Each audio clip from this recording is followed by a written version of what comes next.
Siongo ma be naneno kanyo. Iwacho ni ineno TV kintiere kaunti ma Mombasa. Sharon, sirkal ondiko oko gope mag kembe mag sukari ma bende gintiere godo. But the most fundamental issue ma ok oketie ler en ni ng'a madhi chulo jopur gopegi ma kembe godo ntiere godo. It doesn't make sense at all. Asa motemo gik kanyo, kata mna ote machielo ntiere Sharon Musna ajuoga kod jalony. Iwacho ni kembe bedo privatized nikech joma nie sirkal nigi interest. Pesa iloso gi yore te. Iwacho ni higa mar 2027 gi yore te. Iwacho ni higa mar 2027 nyaka losne pesa. There's no public participation and one Nyasaye marito okonywa. Gero kamano.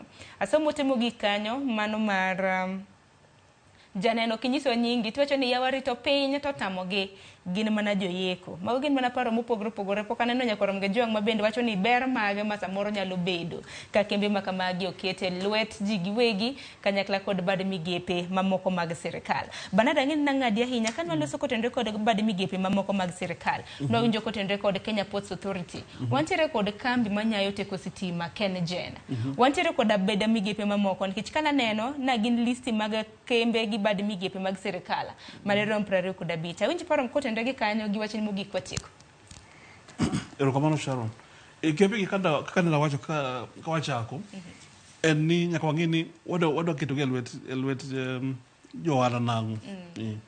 To kone kaka koro the main reason ma ji wacho ntie interest, self interest. Upon money is a major issue. Madhi cause gilo nangono idongo ni self interest ma jogo keto mbele. Ko ido ni kampegi kata semi wacho ni gido bedo privatized. Te ido ni already jomo sekete line.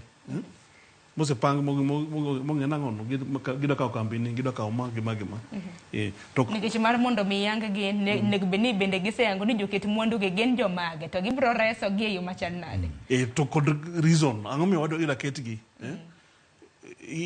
kichigenya kwa ngini wada ketena what is the main overall objective nyaka watch clearly wado tibo ma ngechika kama to ka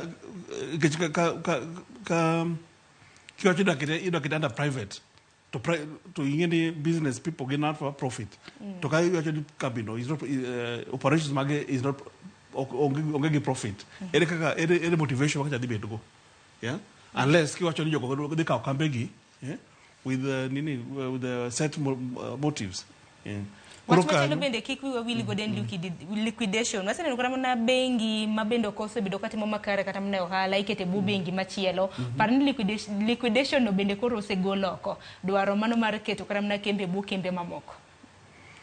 To kene koro ka wacho ka process okene ka gimose bedo ka chando kambe gima nus bedo ti sirkal en wach mande mheshimiwa wacho ni mibadhini kech jongene en kanyo kada gino kethre to gino the pain or could be affected kaka ndo wacho example ma wacho ma Kenya West for all those years version like now ni sani ko dekani for the first time gacho ni the after 6 years ni give make operating profit to for give make net loss to all these years what has been happening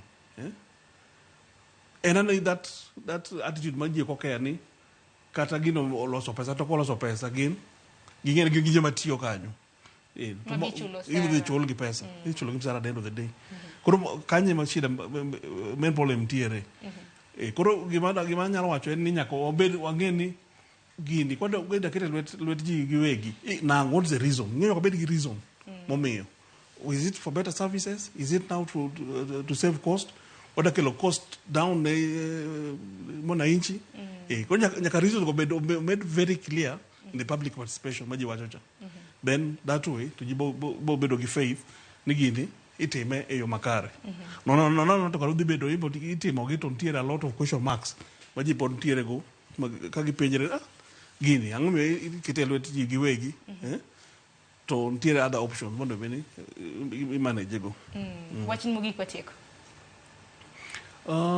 kwatieko jawacho na ni jowa kik lose hope pod wanyang'ie nangono ni kaka areas ma joma madil gi sugar cane joma puro niang and koro now nyaka wang'e options what are the other options man ginyalo survive go in the meantime koro nyaka wadhi back to the individual level. Economists oluongo ni household level. At household level, ang'o ma ginya timo as alternatives. Nikech ok ine ka sani nitie gik moko ma at macro economics level ok ginyal control. To nitie gik ginyalo control at micro economic level, household level, ma ginyalo ng'iyo kaka maybe diversify the kind of in agricultural production, ginyalo diversify gipuro things like that.